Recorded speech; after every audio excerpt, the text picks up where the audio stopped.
Afternoon, good afternoon. Or can everybody see me and hear me? Just give me a thumbs up or good afternoon. Or if it's morning on your end, say good morning. Boom. Cool. Welcome to the day 7, y'all. Day 7. Y'all got a lot of gems out of this 7-day experience, man. And so look like everybody can see and hear me. So let's go ahead. Let's get to work. So welcome to real estate exposure, how to get started in real estate. Today I have a special guest that's going to speak on how to manage other investors' property for a profit.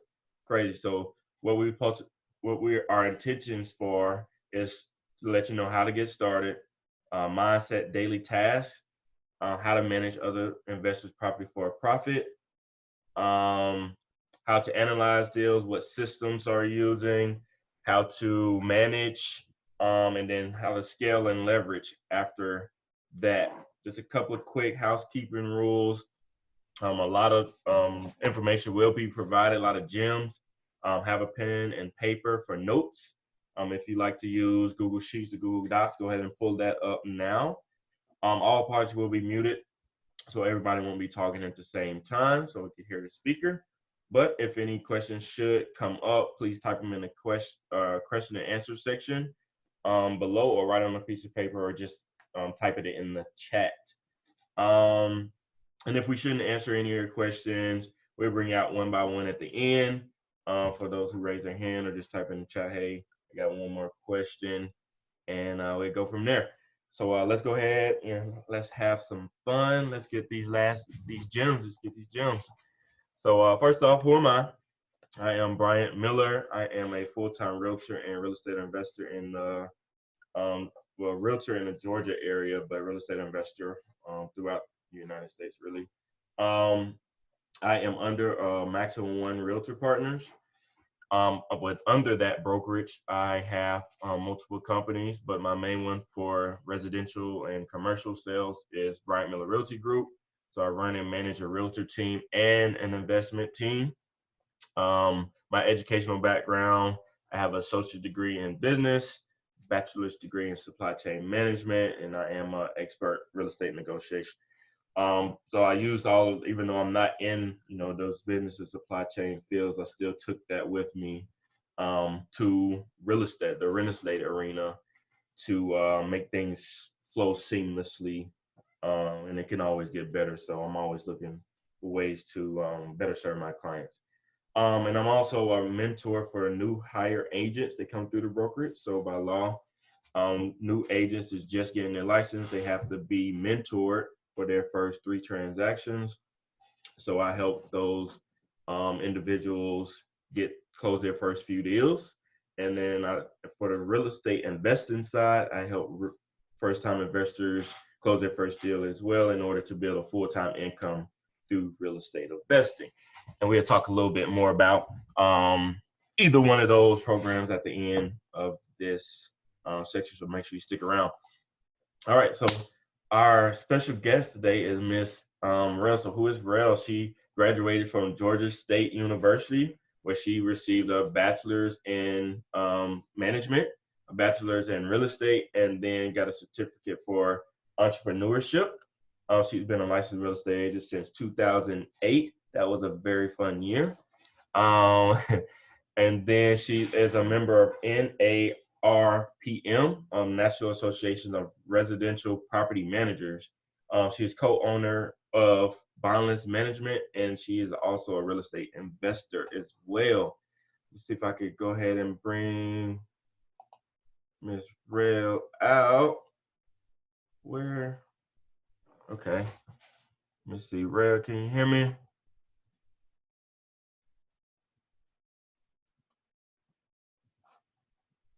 Let me see.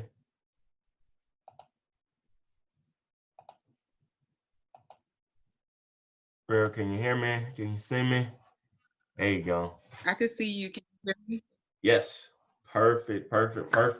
So first off, I want to thank you for taking the time out of your busy schedule to speak with us today and on Mother's Day. Like, I didn't even realize when I Yeah, I picked forgot up it that. was Mother's Day. So happy Mother's Day as well. So thank you. I always like to start off with gratitude. And so I'm super grateful that you're taking the time out of your day to speak with us on how to become manage properties for other investors for profit. So super grateful and thank you. Thank you. Thank you. Thank you for having me. Bryant, you're a special being. When I met you at Ramon's event, Flipology, that would have been last year. It Right. was just something special about you, and you convinced me to do this. So you must be pretty great. So Appreciate it. thank you for having me. My pleasure, my pleasure. So I am going to go ahead and stop sharing my screen. And so we're going to go ahead and get to work. Matter of fact, before I do that, so now we're going to like get to work. Like, y'all come here and get these gems. Ms. Rel's going to, give us the rundown on how to make this thing happen. Make this thing happen. So you can go ahead and share your screen. Yeah, I remember Okay. Flipology, man. It was awesome. Yeah, Um, and if anyone is looking for, general information on all facets of real estate, Ramon Toots with is it Toots Development or yeah, he got development. He was a day one speaker. So with yeah, Flipology, yeah, 100%, man. yes. So he's a good resource, and you guys should attend Flipology if you haven't. Yes, Let's indeed. see here. That's when he had Les Brown as a speaker there. All right. Can you still see me? Yep. See your screen and everything. Should be good to go. Okay, guys. So we're gonna just talk about. I took Bryant's basic bullet points and just listed them here, and we'll just go through them. If you have any questions, I think Brian's watching the question screen, and he'll just stop me, and we'll break it down like that, and then we'll do questions and answers at the end as well. So, how to get started? I think for me, the main step is to identify what value your company can bring to the market. That is going to be how you can set yourself apart, essentially. How Boundless Management got started was over 11 and a half years ago. My business partner, Justin, he had 20 investment properties throughout Metro Atlanta. Instead of managing the properties himself and doing all the running around, taking the calls, all that good stuff, he said, let me make the best use of my time and hire a property management company. He then hires a property management company, and in short, they suck. He feels like, he's wasting money. He's telling them how to do things and all of this stuff, and just felt like it was a waste of time, a waste of money. So he was like, you know what? I can do this. I can do this for myself. So, he incorporated Boundless Management. Fast forward, I meet Justin, and he's like, hey, we can build this thing together. We bring Peggy's already there. Peggy is our other partner. She has an accounting background, and she's the broker as well.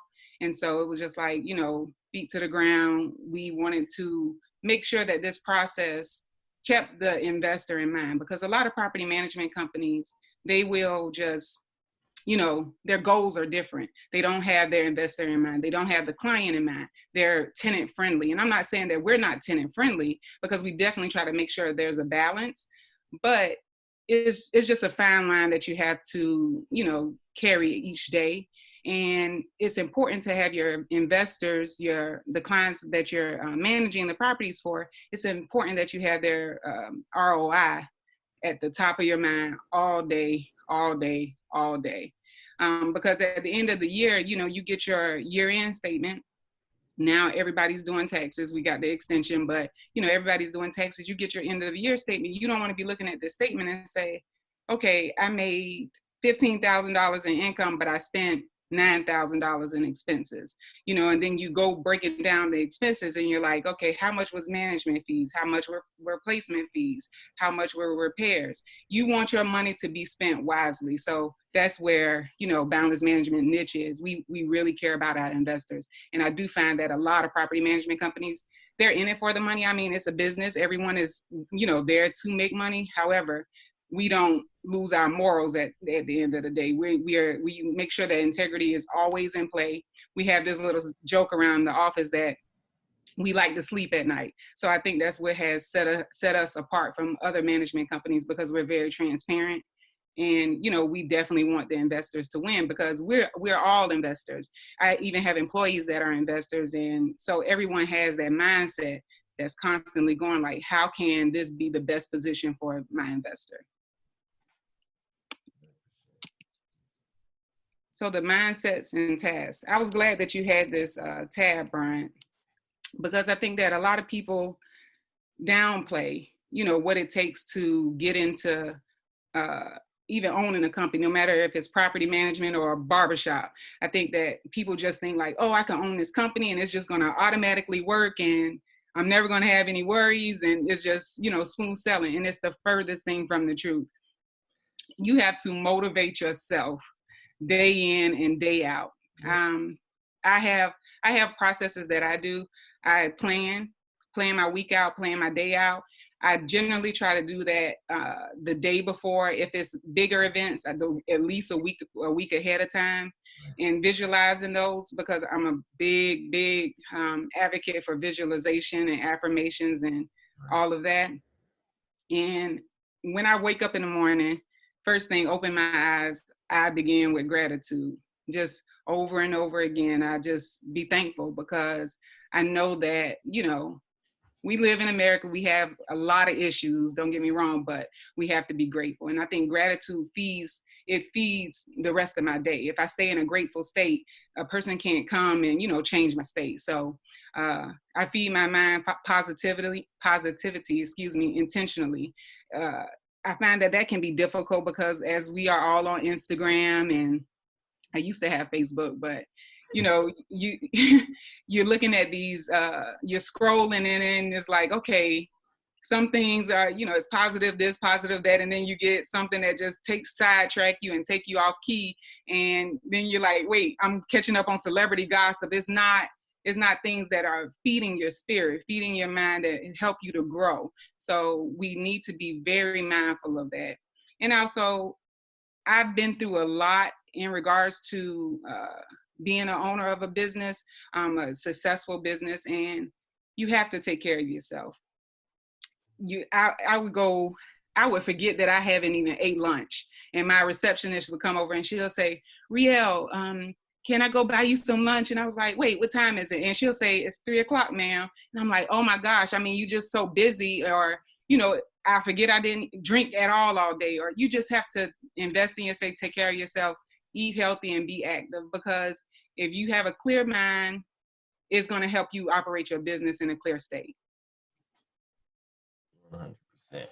So let's get to the nuts and bolts of it all. You got anything yet, Bryant, or keep going?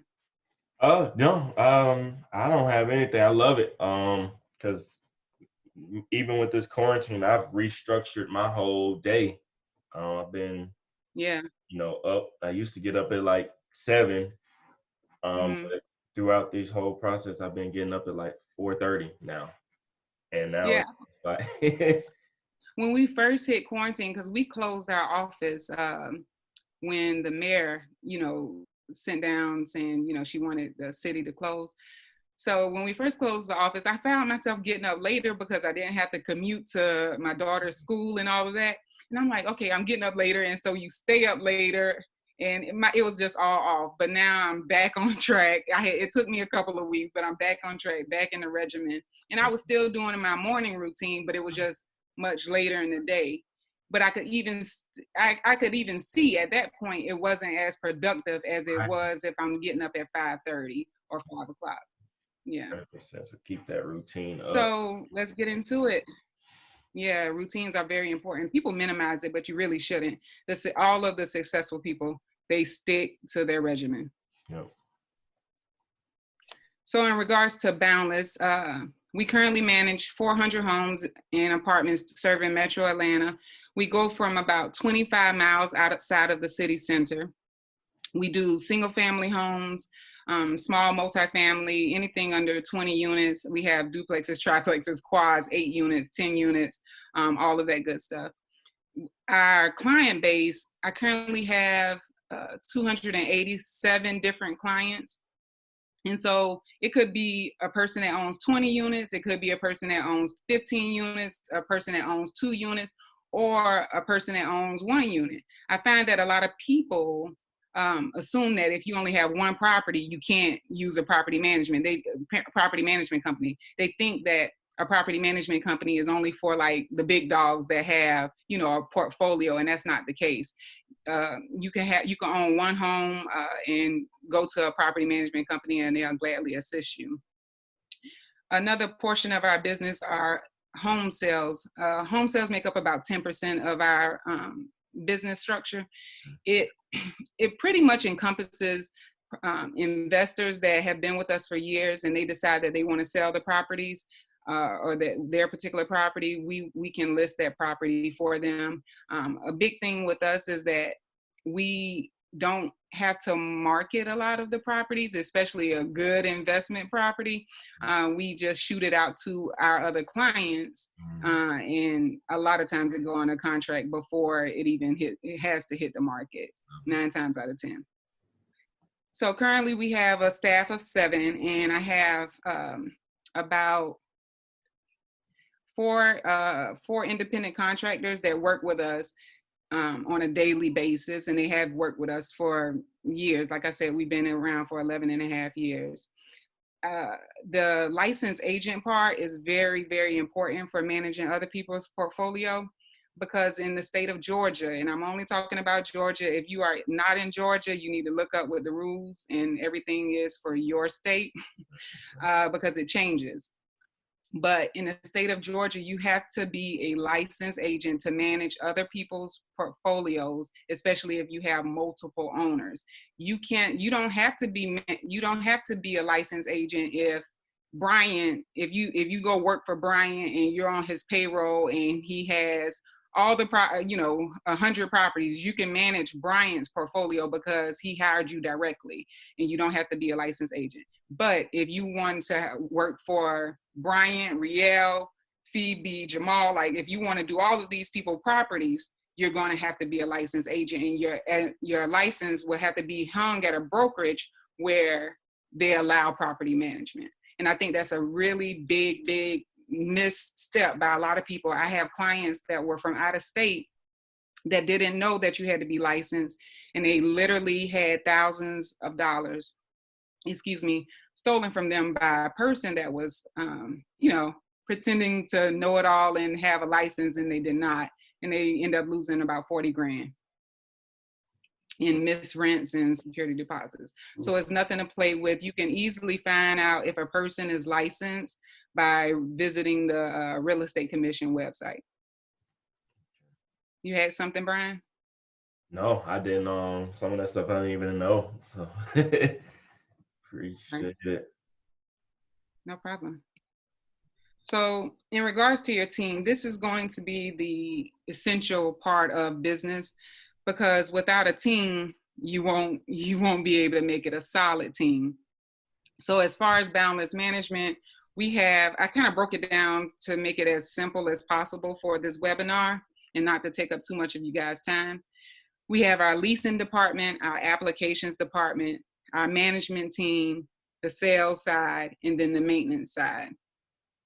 I'm thinking this is where a lot of questions are going to start popping up, Bryant. So if you need to stop me, definitely do so. But some common documents that we run into every day, you're going to have your application, which I'm sure everyone knows what an application fee. I'm sure all of us have filled it out at some point in our life. That document is primarily seen by myself, because I kind of oversee a lot of stuff in the office. But our leasing team, we have applications, young lady, that's all she do all day is run applications, day in and day out. We have a property information doc, and you will need that when you are scouting properties. So my leasing manager, he goes out and he's talking to new clients about, why they should come on board with boundless management. You don't want to go to a meeting with this person and they tell you all these things about their property, or they show you the property and you don't remember when you get back to the office. So we came up with a document that is basically a checklist about that particular property. And it also separates you from others, because when you go to have that conversation with them about, what their rents could be and all of those things, you already have the nuts and bolts on their property when you get back to the office and when you're running comps and all of that good stuff. And then a lot of people kind of get their feet wet in searching for property managers before they actually go and decide that they're going to hire a property management company. So we'll have people that will reach back out to us, 3 months later and say, and we're thinking like, oh, they must have went with someone else or they decided to self-manage. And 3 months later, they come back and they're like, no, we want to go with you guys. But so if you have a property information sheet, you are keeping track of the people that called you, so that you're showing that effort, you're showing that extra step that, hey, I remember you, and you could just pull their information back up and you'll have all their needs. That's going to set you apart from everyone else. Then you're going to have a property management agreement, and this is the agreement between boundless management and the client, the owner of the property. Those property management agreements are basically on an outline what you're going to do for the property, what they can expect, for everything from when they'll get payments, what the owner of the property is supposed to do in regards to always making sure they make their payments if they have a mortgage on time, insurance.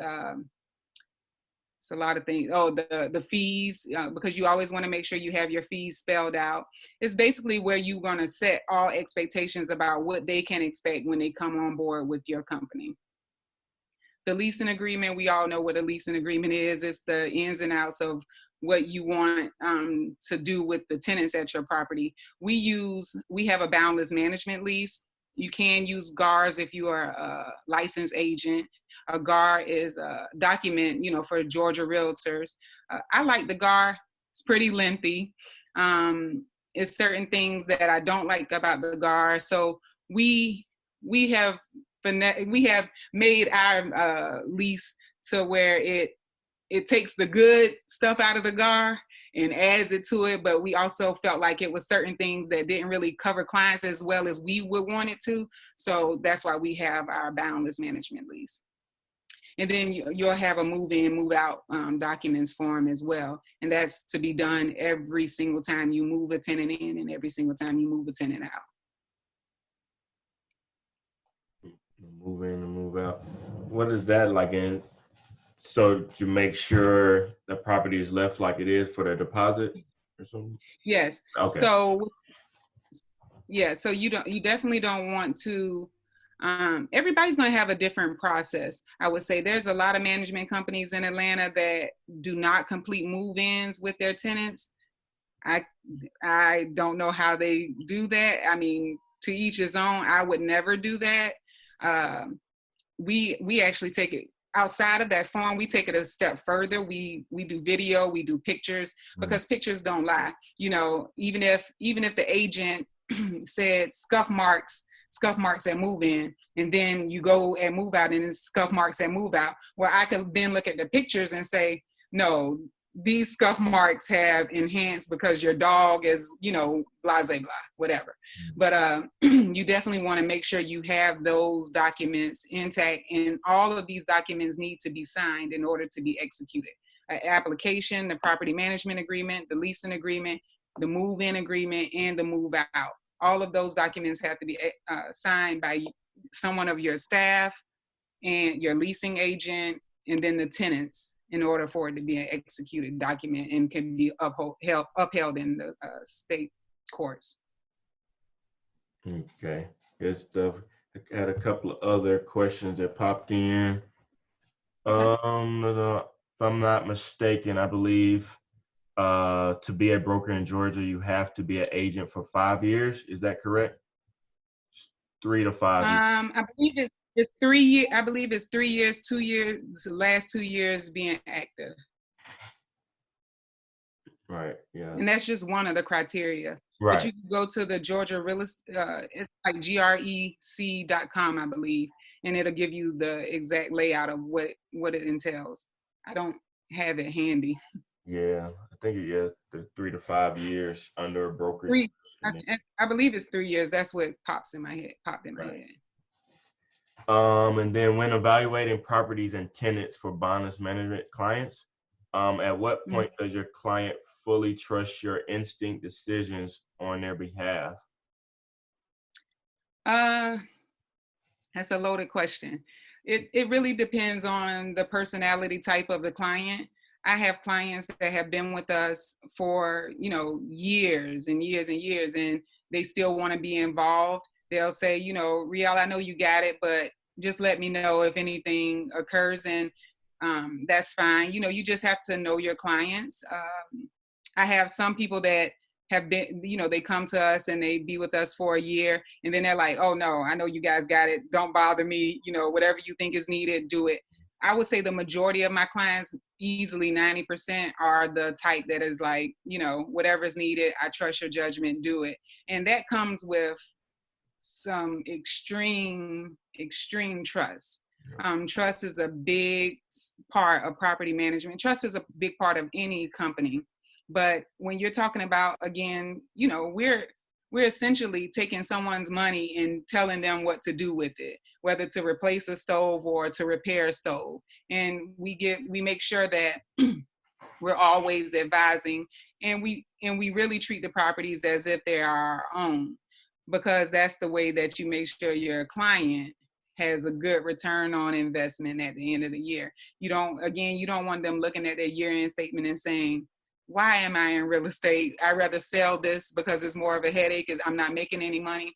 That's the last thing you want your client to feel. So it's just best to always manage their homes properly. We don't do any backhanded things. We're very transparent. The way you set up your business, it really it feeds itself if you're doing the right thing. If money isn't your motivation, and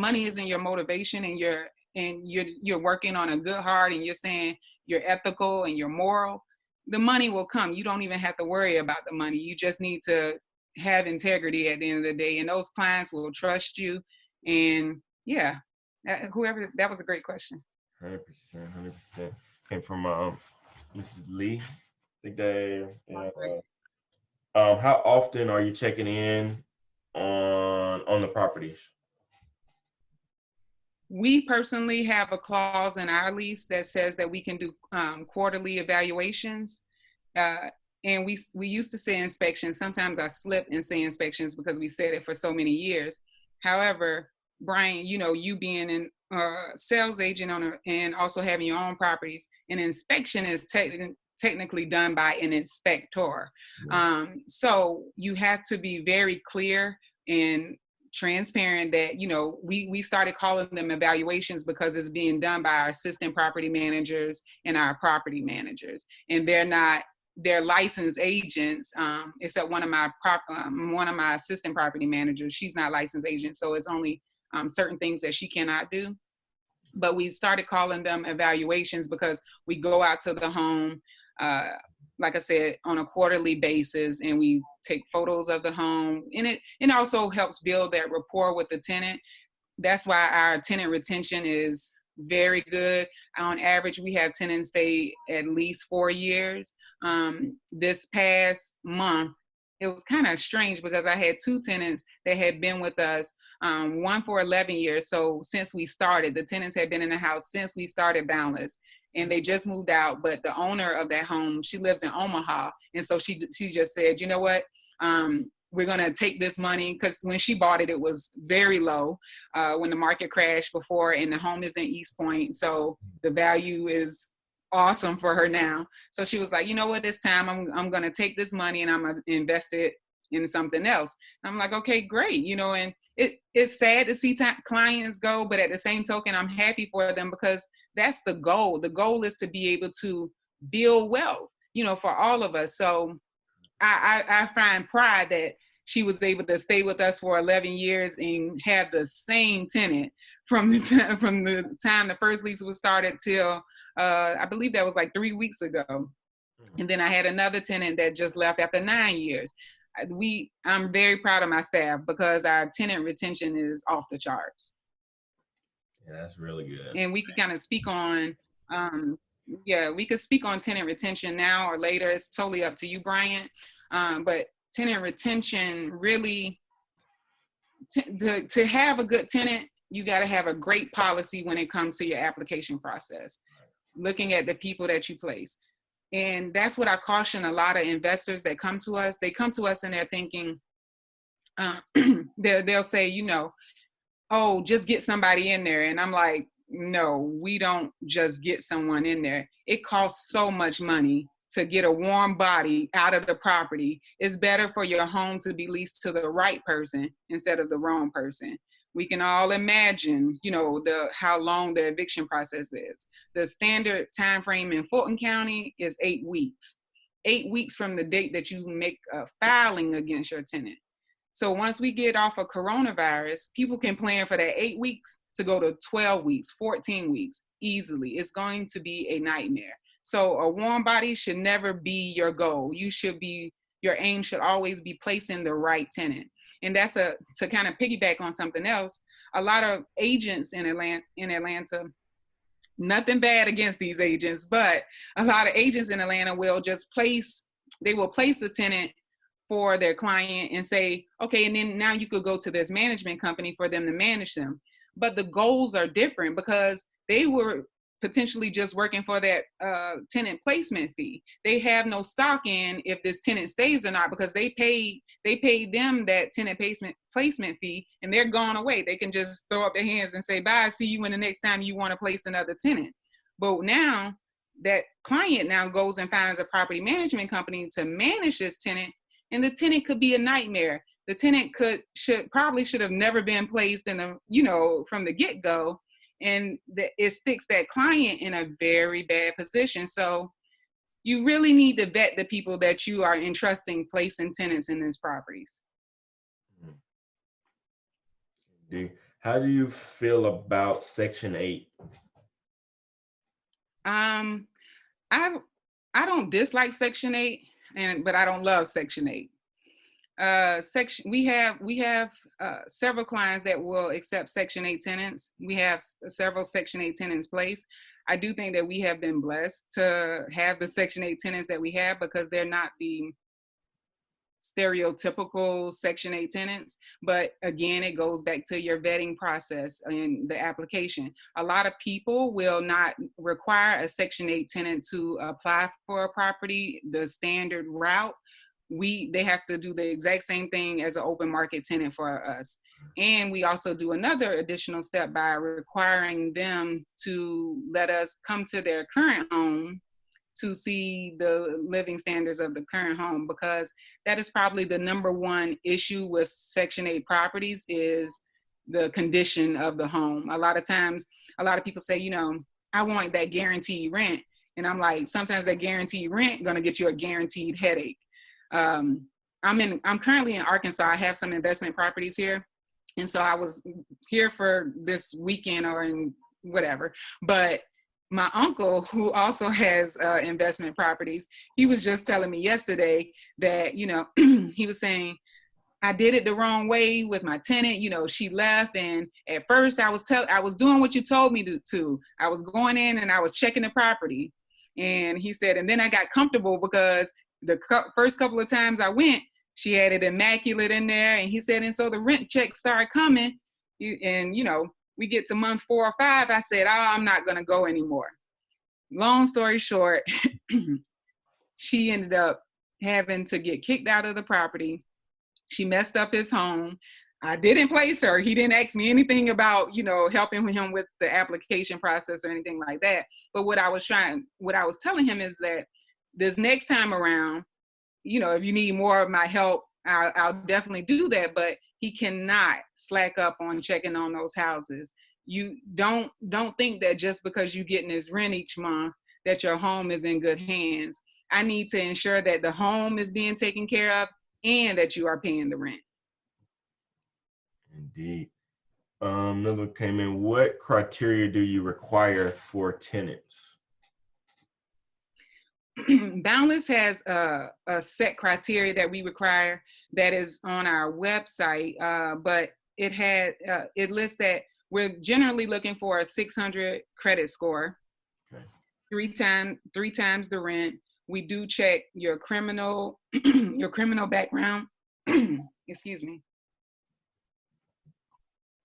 We check criminal, we check current employment, previous employment, current place of residency, previous place of residency. We check to see if you have evictions.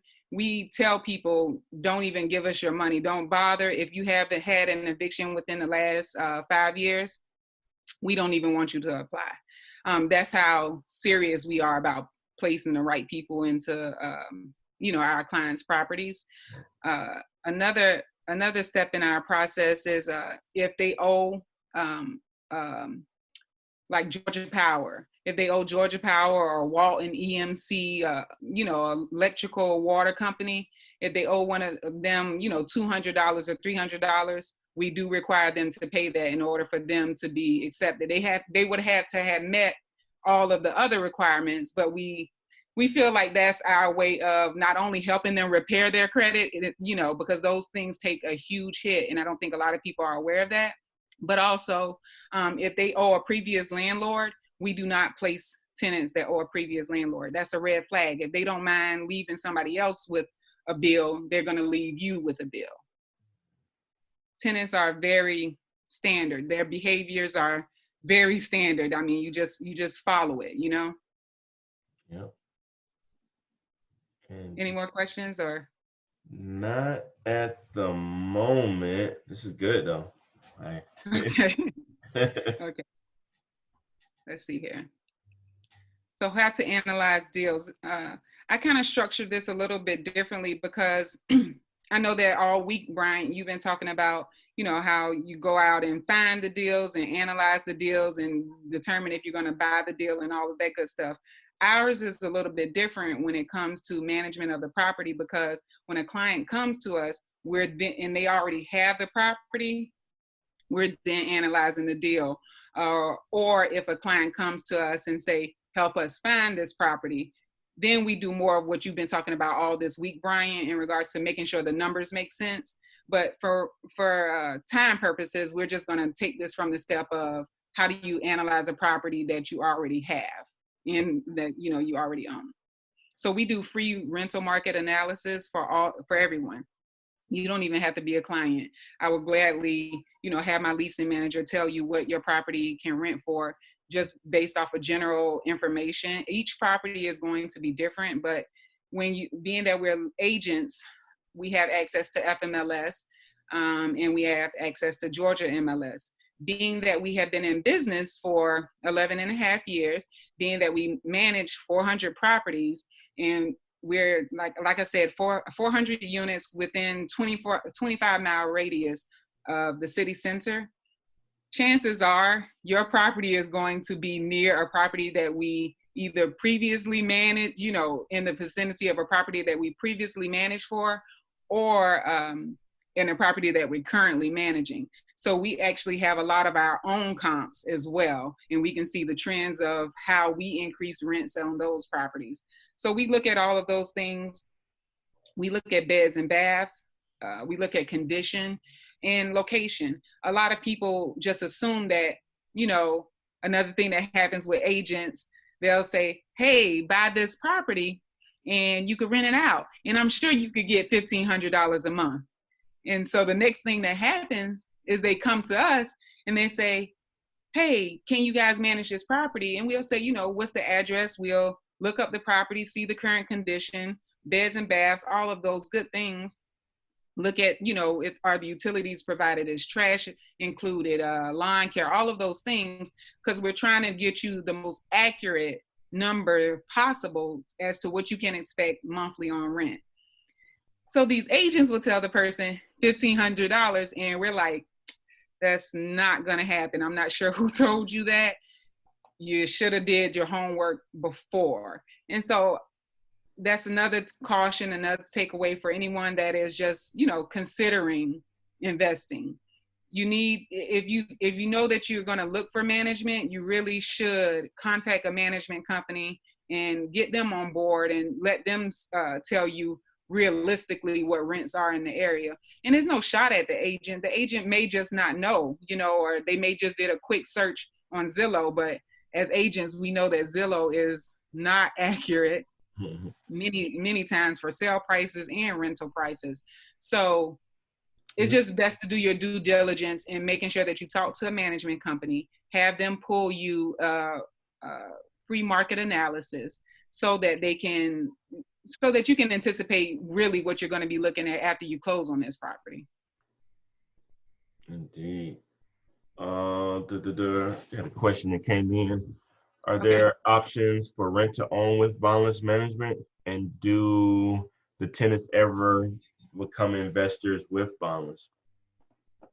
There are, being that the properties are, we have clients. I have clients that come to me with their properties and say, you know, I want you to manage them for me. I generally do not have a client that wants to go the rent to own route. The majority of them are in it for the tax benefits of having an investment property. I believe that we've only had 2 over the 11 years where we actually did a rent to own, but it was because that particular client said that that was something that they would be willing to do. So when we marketed the property, we marketed it as a rent to own. But that's just not, you know, it's not something standard, but we would do it for the right client. And what was the second part of the question? Do the tenants ever become investors with bondless management? I don't believe I've ever had a tenant that went and bought a house and then had us, you know, become the management for the house. But I have repeatedly had tenants to leave one of our properties and then come back, you know, or transition from one home to another home and say they don't want to live with any other management company. That happens all the time.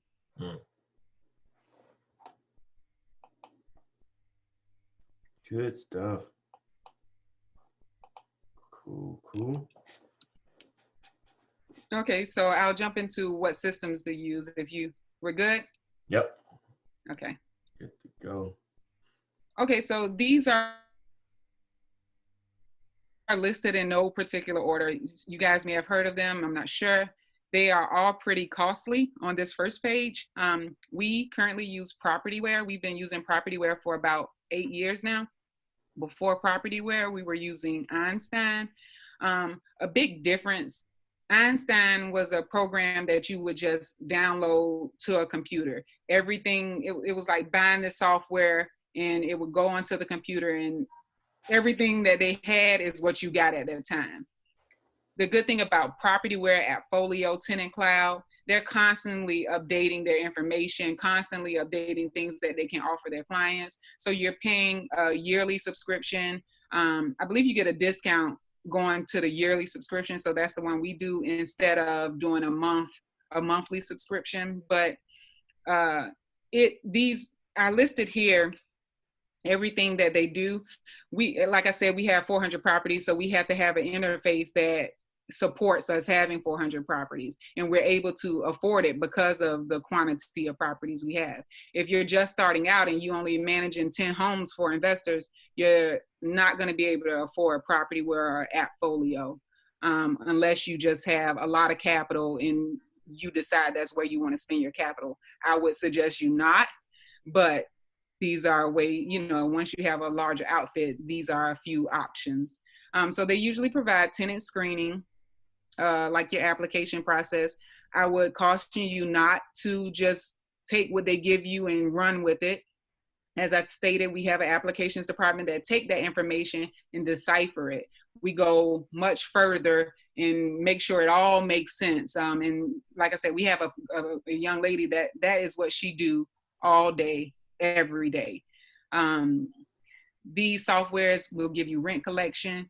They will track leases, notify you of any outstanding balances or maintenance requests. You can use them for advertising purposes. You can upload photos of properties and it'll shoot it out to, different websites. You can use it for accounting. It keeps it will work as long as you work it. A lot of people will only use it for certain things. We try to maximize the amount of money we pay. We maximize everything that it can do for us. There are certain things that it does that don't work for our business model, so we do that in a different system. But I like Propertyware a lot. I did not like Appfolio. The Appfolio and Propertyware were the two that we were choosing between when we were leaving that other Einstein software. Appfolio just wasn't, to me, as tenant friendly, but I've hired people that come from using Appfolio and they tell me they like Appfolio more than Propertyware. So I guess it's just a matter of preference. Nice. So you'll also be able to get reports and statements, and then you'll have this quick little awesome thing that you can say to your clients and say, hey, I have a client portal, because Propertyware will give you a client portal. I have a tenant portal. And this is where 24/7 access, where they can just go in, a tenant can look at their ledger. They can look at what's been charged to their ledger. They can look at past maintenance requests, current maintenance requests. They can send a chat. It's very interactive. And the same thing for your client. It will show everything that their tenants have going on, past and present. It will show the monthly statements. It will show the year-end statements. It's just everything in real time. And that's why I definitely like software that's in the cloud. So like I said, I'm in Arkansas right now. I can simply go on to Propertyware through our link, and it's going to pull up everything for every one of my properties. Yeah, love that. So smaller outfits generally give you the same type of benefits in regards to what they will provide for you. They just may not be as detailed. So disclosure, I know investors that use these, but I personally have only had experience with e-rent payment, and I didn't like it. It was it was very basic, and everything about it just read basic and not professional to me. Not to sound rude, but you just have to do your own research. And, they'll give you sample reports. All of these people will give you sample reports so you can see what you would be looking like if you had 10 properties and you ran it through them. And because you want to make sure that you understand the reports. Just because it's a report tab and you say, oh, I'll be able to send my clients reports. If you don't understand the report, you're going to get on the phone with your client. And if you can't explain that report to your client, that's going to remove the trust. That's going to remove them thinking that you got it, you understand everything. And that's going to instill this level of doubt in them. So now, to go back to Ms. Lee's question, that they will then start riding you more, because they're like, wait, she don't even understand the system that she used. So just make sure that on all areas you're being professional and you know exactly what you're presenting to your clients. Yeah, and I use e-rent payment for the one. You liked it? It helps me. I like the fact that it'll send an email to them so I'm super basic, but I got I'm in Augusta. And Arabesque, so somebody's probably managing the other ones. Mm-hmm. But for this particular one, I did by myself, and I like I don't even go in there much, honestly. Okay. but it helps. I love it. It just automatically sends. I didn't like the ledger, the screen with the ledger, the way that it records it. I'm like, that's confusing. I don't even look at that. I'm like, what ledger she talking about? It doesn't look Yeah, I just had actually a former NBA player. He came to us about 2 months ago, and he had his properties on e-rent. And so he gave me his login so I can get the backstory of all of his tenants. And that's how I got familiar with it. And I was like, ready to get the information out of that software system to put it into ours, because I'm just like, this could be so much easier. But Right. to each his own. Like I said, my brain, has probably just gotten accustomed to propertyware. So like I Right. said, you just have to find what works for you. 100%. I'm sure yours is like so much more detailed and Yeah. automated. I got a couple of questions that came Okay. in. I know you vet your tenants, but do you vet your clients and investors? That's not something that we normally have to do. A lot of our clients come from referrals. We actually grew our business substantially from word of mouth. We did not have to invest a lot of money into advertising, and it's been a blessing because it's been multiple times where we've turned off advertising and turned clients away and said, we're not taking on new clients right now. But the investors that come to us, they often come from real estate agents like Bryant, that I know Bryant, and Bryant will give me the 411 on the person prior to me having a conversation with them. And also when they call us and say, hey, this is what I have going on, the more and more you talk with clients, the more and more you'll pick up on what is the goal here for this person. And there's going to be times where you're going to say this isn't a great fit.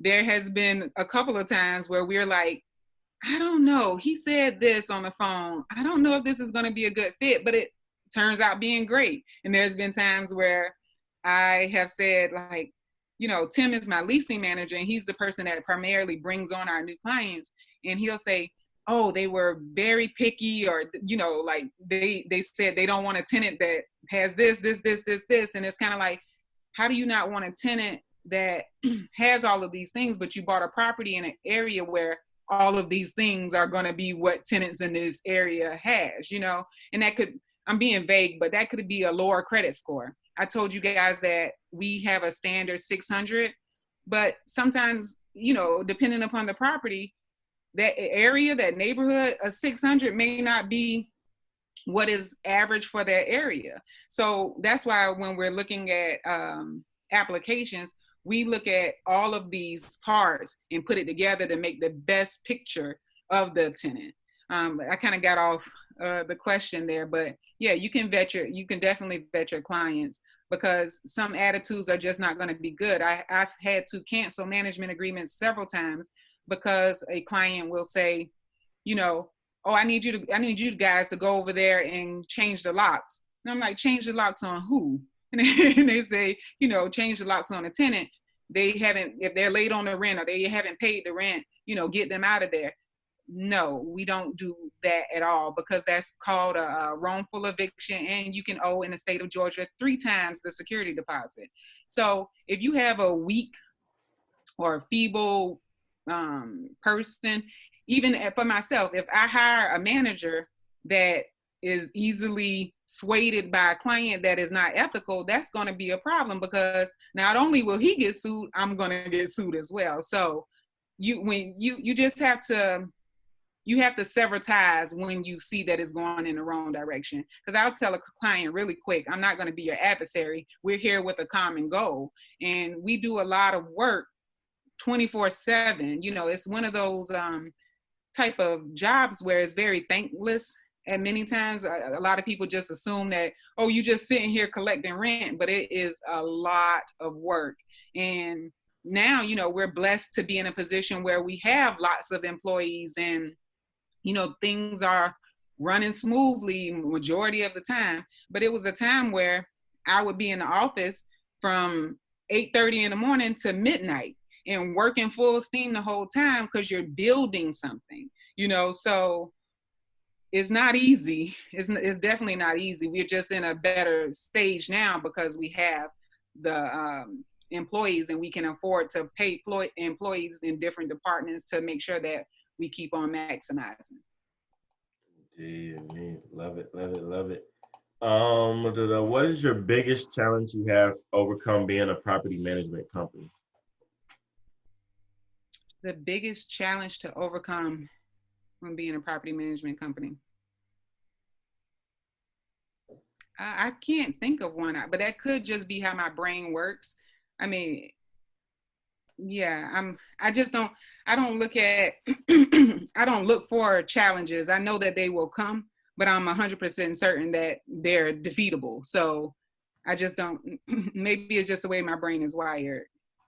I don't think that there's yeah, nothing's popping out at me as like the biggest challenge, because if you have, if you have your paperwork in line with your licensing, and you know, you're taking your class, you're doing classes, you're doing continuing education, you're always staying one step ahead in your field, you're not going to find too many challenges. Maybe, well, now that I say that, the biggest challenge will possibly be your staff, just making sure that the people that you hire are mimicking what you want, even when you're not present. Mm, that's powerful. Yep. Following the model. Yeah, for sure. You got any others? Not at the moment. Okay. At the moment. Good stuff. Let's get it. Okay. So this kind of touches on, I guess, that question that you just had. So this is how to manage the business.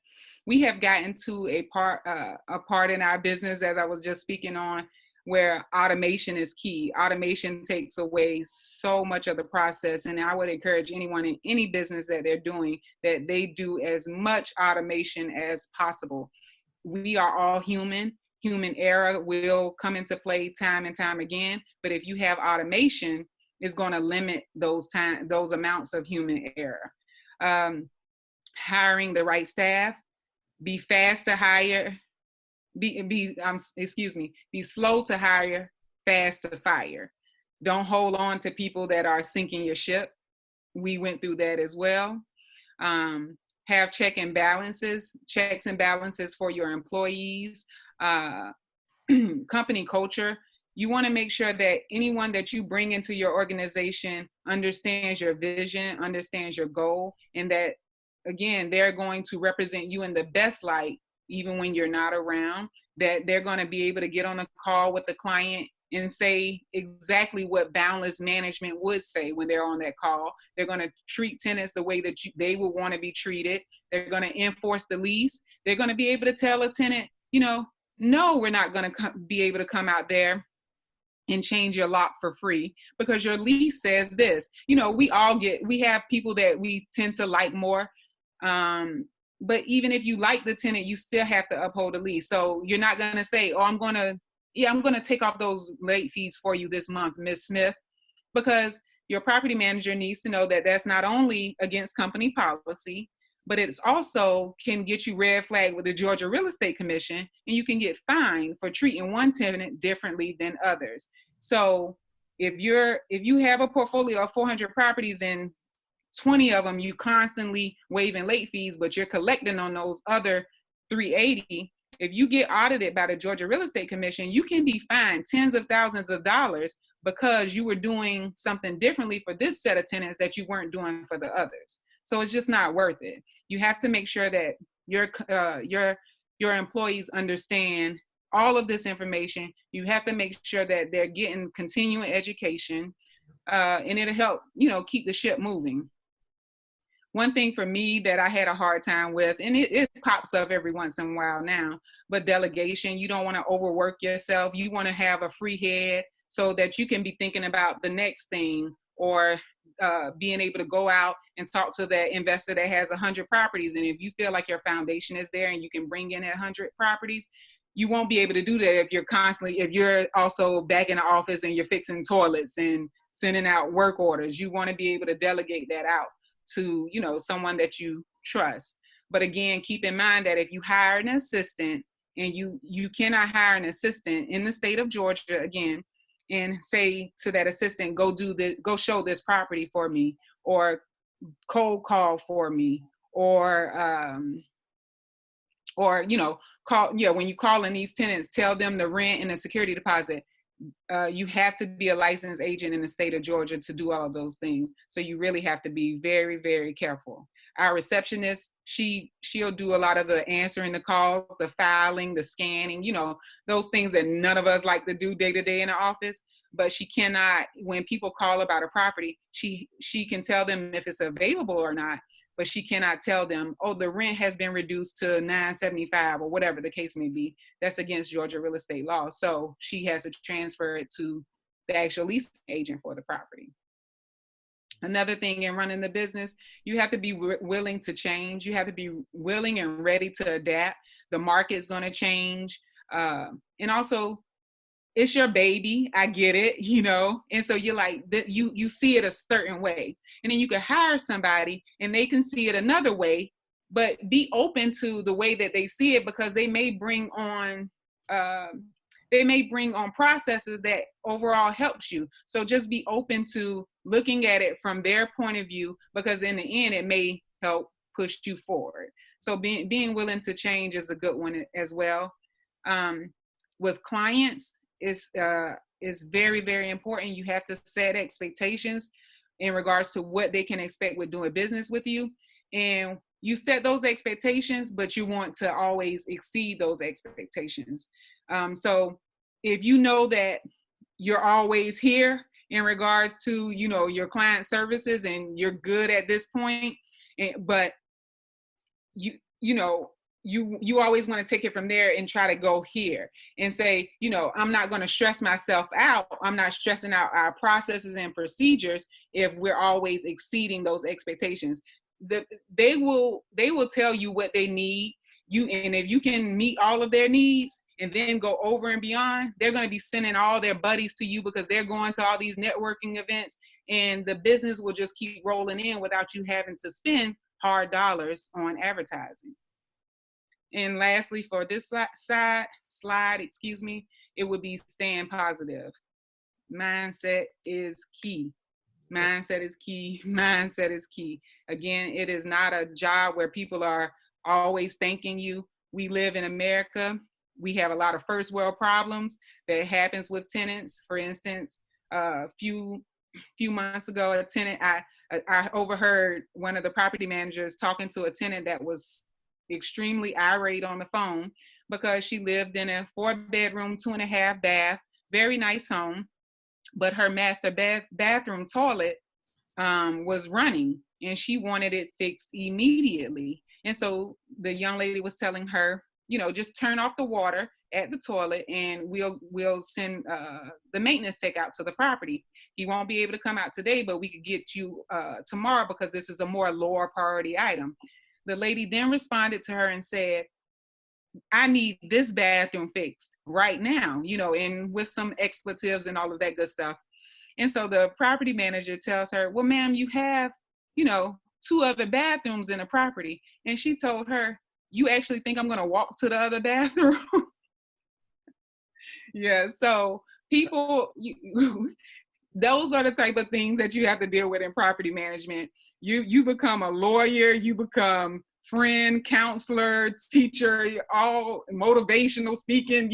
You become all many facets in property management, but you have to stay positive, because a tenant like that really irks my nerves. Like, I wouldn't even dare call someone and say, you need to fix my toilet right now. And I know that it's not a major issue. It's not leaking or anything like that.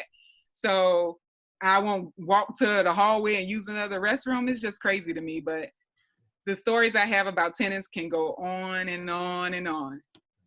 I bet. But yeah, speaking on mindset, what would you recommend a book? In about 2 slides, I saw that you were asking everybody in regards to books, so I try to be prepared. Cool. And I read a lot, so it was actually kind of hard for me to say, what do I add to the slides? So we'll get to that. Cool. Another question came in. It's a little lengthy. Let's get it. As an up and coming company, we are trying to figure out our maintenance side of the business. Does Bonus Management use and recommend using a dedicated maintenance team And then, all right, so we'll do that one first, and then we get to the next. Okay. Okay. So if you can, I would strongly encourage you to have a maintenance guy that works solely for your company, where he is independent contractor. He is available to you.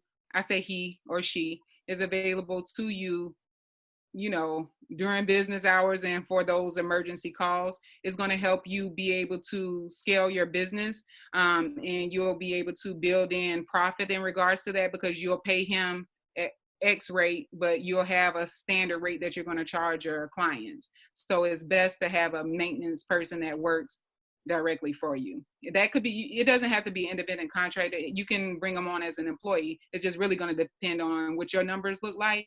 But it's always best to have consistency in your maintenance staff. If a person is good and you found a person that's good, use them, build that rapport with them. Don't let them go work for anyone else. Keep them busy. Yeah, keep them busy. Exactly. Do you recommend clients have a property warranty to help minimize maintenance costs on appliances and HVAC? I do not, because my experience with property, hold on, I was installing the charger. My experience is that like Choice, I don't know if I should be saying these names, but like Choice Warranty and American Home Shield and Old Republic, they have you sign up for these home warranties, and then you know they take you through the steps of, you call in and you submit the request, and they'll say, okay, we'll have someone out to you in 48 hours. They say that even if it's an emergency request. And it boggles my mind that this hasn't changed in the last, 10, 11 years since we've been calling these people, because I don't know how they stay in business. But a lot of people feel like, it's just worth it to them to be able to pay that $65 trade fee, so they don't have to pay the full cost of a water heater. And I get that. I definitely do. But imagine being on the tenant side, and the tenant is saying, the water, let's say the water heater is leaking, and they tell you, okay, well, we're going to be out there in 48 hours, and they don't come in 48 hours. Now, the tenant has been without water, because are you going to allow that water heater to stay leaking for 48 hours? And let's say that water heater is off of a closet in the kitchen. If that water heater keeps leaking, you're causing major damage to that property. So the water has to be off. So your tenants are inconvenienced for those 48 hours. Let's say they get there in 48 hours.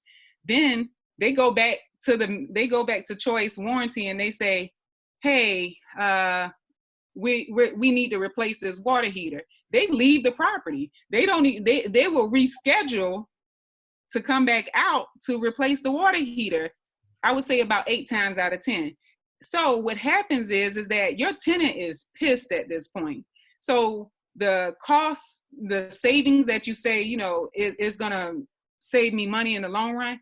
I find that for time and time again, you end up giving tenants concessions on the days they went without a stove, on the days they went without AC. Can you imagine going without AC in Atlanta in the dead heat of the summer when it's 98 degrees outside and the inside of the house gets up to 105? It's insane. You can't expect a tenant to live in those conditions. So I just haven't seen it where it's been in the best interest of the client. But I also understand that some people feel like they need it because they haven't set up a reserve account when they purchase the property, or they just haven't set up reserves in general, and they get in their income and they're not setting anything aside. I will tell everyone that is a big, big no-no. You should always save for a rainy day, personal and business. You treat these properties just like they're a business. If you're the owner, treat the property like it's a business, and set aside money each month for a rainy day so that you can afford those repairs. Good stuff. Good stuff. All right. No other questions at this time. Okay.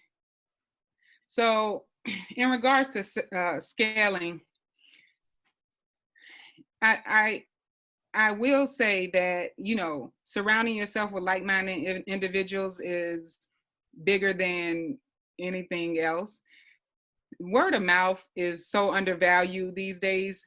You see here, I have relationship capital listed. Relationship capital is not only with the relationships you build with, your current clients. It's the relationship you build with realtors. It's the relationship you build with vendors. It's the relationship you build with anyone that you come in contact with. Because if you're, good comes to those that do good. So it's a full circle and it comes back to you. So make sure that you're investing time in, networking events and investing in yourself.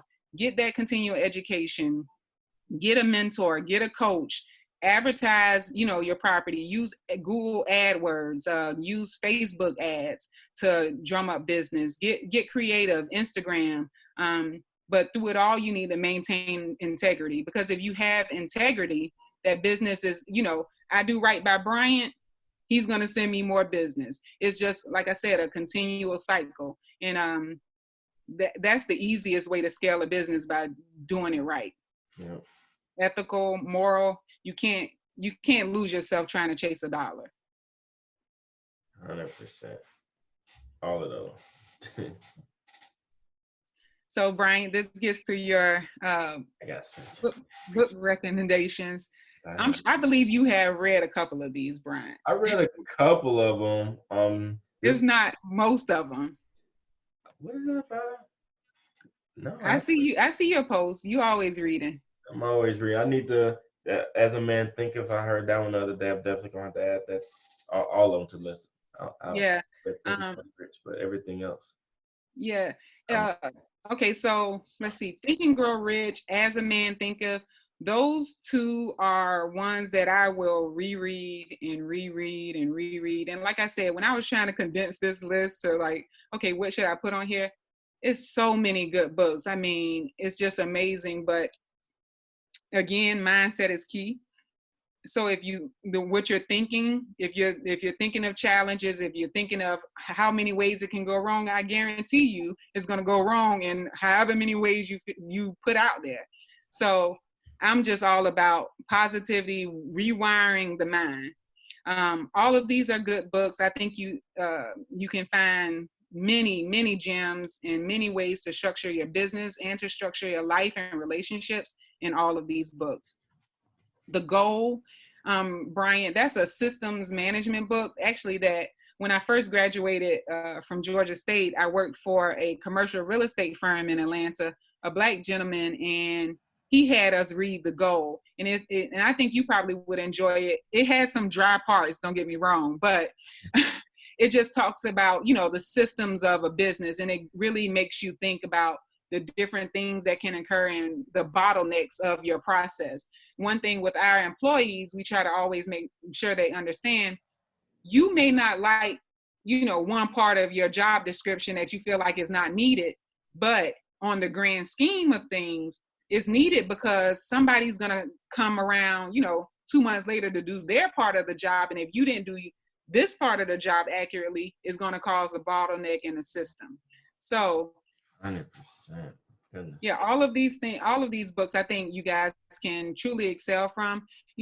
Read them, live by them. I didn't put a religious book up there or a financial book up there, but I think you should incorporate those as well. You got to have an anchor in life. Right. And I don't know if y'all realize, but none of these books are real estate books. Like, and so I think we had that conversation the other day. Like, most of the stuff is mindset. So you can pick any niche in real estate, but if you don't have the proper mindset, and it still may not work out. Correct. You don't have to read a million, real estate books. Pick a niche and stick to it. And then all of these mindset books is key. Agreed. Definitely agreed. But that is my last slide. Oh, goodness. So if you want to open it up to questions and answers, I'm here for it. Yeah. Let's any other questions, y'all? Let's see if I can unshare. It may allow. Yeah, try. Okay. Good stuff. I was like real close to the screen, Brian. You should have said something. Nah, I didn't see it. Well, I don't know. Good stuff. Any other questions, y'all? Let me see. Get this back on there. There you have been. Thanks for the supply list of books. You've been amazing, Riel. Thanks for the advice. Great presentation. Learned a lot from this session. Good stuff. Good stuff. Yeah, man. None but gems. Nothing but gems. I'm glad to be of help. And then if any of your guests, if they think of anything, you know, after this, or like I could share, I don't know if it'll be beneficial to anyone, but I have a sample management agreement. If any, I could like share my screen again and show you guys that. It's, you know, I'm just here to help. I'm all about generating wealth, especially for our people. We got a lot of catching up to do. And so if I could assist in us catching up, I'm all for it. 100%. 100%. I would love to do this. However, I don't have the qualifications to do it. You can do it. You can do it on a smaller scale. As I was saying when we started, if you find someone like owner of a property that is 10 units, you can approach them and say, hey, I'm not well versed in this area. I do feel like I have the drive and I have the basic understanding to be able to assist you to, you know, manage your property and manage your tenants. Would you see me doing that for you? A lot of people will take free help. And even if you start out with it being free or at a basic cost, I'm sure they will scale you up. It's just like being at a company. You get paid based on your value. So I would encourage you not to let that limit you. Just get creative and find out a way in which you can do it, you know, at the level that you're at now. And then what's a real estate license? This, how many hours, Bryant? 75 hours. Yeah, 75 hours. And then, yeah, definitely. Like, so you don't have the qualifications. Now we need to like break that down. So what qualifications do you need to get? And then start working towards that to make it happen. Definitely go check out my YouTube on how to get your real estate license. Just look Bryant Miller. I got a video on there to do that. You can do it online. I took the 2-week course. You could do the month courses. Yeah. And it's the real estate course is not that hard. I have a degree in real estate and I still had to go and take the exam after having a degree. They didn't tell me that. I thought I was going to be able to skip that part. And I was like, I didn't even know they had the real estate. Well, yes, I did. Somebody said they were going to go to UGA for it. I'm like, for what? Yeah.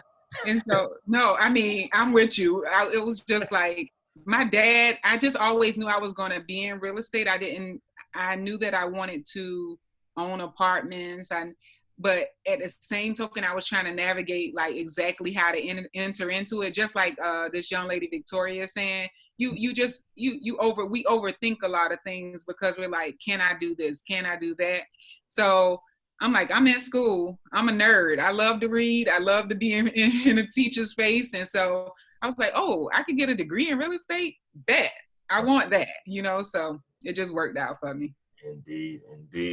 If y'all want to stay connected with Miss Riel, this is her information. Her Instagram, always always Riel. Always underscore Riel. I'm sorry. Underscore Riel. The business Instagram is Boundless Management.